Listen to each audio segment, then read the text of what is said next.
痛唔痛啊？唔痛啊，可以下。OK 得。嗱，依家咧啲關節啲輪廓咧都消失晒，咁你會覺得有啲壓迫痛嘅，知唔知啊？基本上我哋細個咧都會出嚟鋪頭幫手。嗰陣時其實個心態都係玩嘅。依家呢啲咧白係擋衫，補中益氣嘅。係。呢個白術咧健脾胃嘅。其實由細個爸爸都會問我做唔做中醫啊咁樣嘅。咁嗰陣時我就拒絕咗佢一次嘅。我心裏邊想做，但係我又唔想成為一個赤腳醫生，因為冇發牌制度都仲未有啊嗰陣時。咁所以嗰時就選擇咗去澳洲就讀 computing 同埋 communication 嘅。咁跟住之後，我一路留意香港，因為香港都發生咗一件事，就係沙士。咁我唔係香港嘅嗰陣時，但係我好深刻。咁亦都睇住新聞啦，董建華嘅年代，亦都有推中藥港啦。咁亦都俾到個希望我嘅。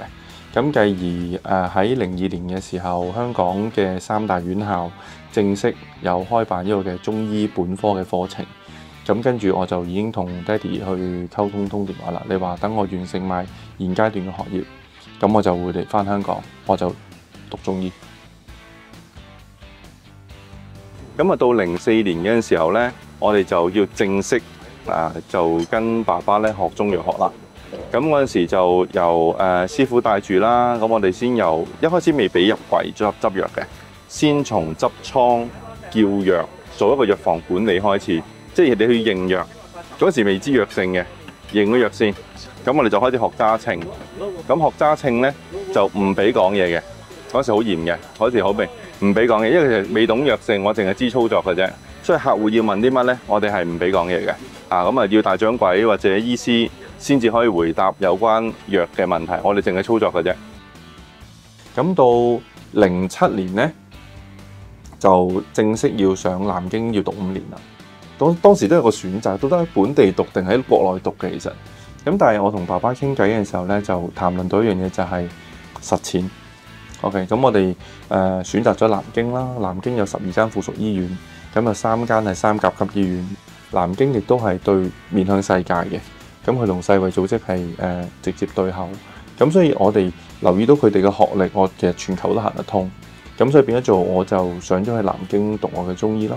咁繼而翻到嚟香港考牌，咁正式真係成為一個中醫師啦。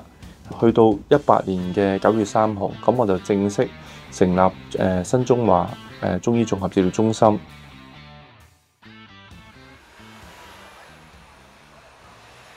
嗱，我哋咧俾你睇下，嗱，呢個位咧就係我嘅叔公莊志良先生。咁過嚟呢邊咧就係有我爸爸莊且炎先生。佢都係我哋嘅前會長。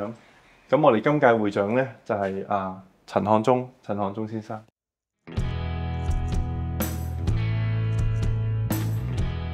我哋屋企同九龍中醫師公會真係好有緣分。我哋由我叔公啦，到我爸爸，到我依家我自己都係喺呢個公會度服務。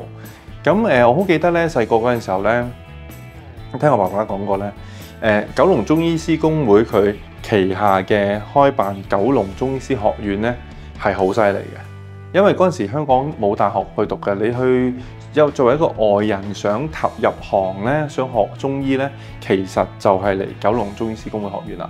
發展到依家，到我自己都加入埋呢個會啦，我跟隨住理事長一齊去出席我哋中醫業界會議咧，我呢一年我真係大開眼界，因為我去到各個會度去拜訪佢哋嘅首長。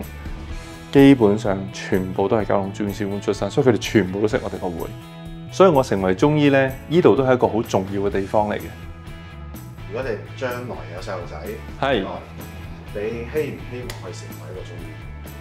我心裏邊依刻答你一句會 ，OK， 因為真係需要承傳，咁將我哋中醫嘅文化嘅傳統係一定要承傳落去嘅。